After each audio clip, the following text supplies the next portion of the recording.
It's awful. It's terrible. I don't recommend it. They're a nightmare. They don't do anything that you want them to do. But then occasionally they do things like that, the overhead shot where Jay gets into bed next to Emily and the cat like curls around and like sleeps between the two of them. Like sometimes that shit happens and then you're like, oh, cat, I love you. And then you spend 4 hours trying to get it to jump off a window ledge and you want to kill yourself. They're very difficult to work with.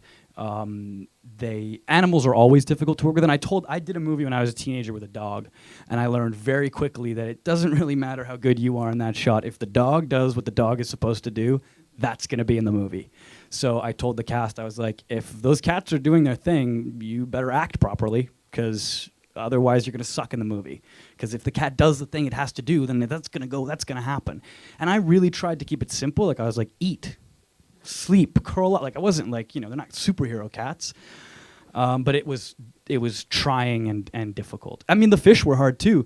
The cannibal fish got depressed. We had to bring in a fish therapist at one point. I'm not kidding you. We had to bring in somebody to talk to the fish, a fish whisperer, because the fish was at the bottom of his tank and he wouldn't eat and he wouldn't swim. And he's the cannibal fish. Anyway, we gave him some friends and he got better. And he killed one of them and that made him happy.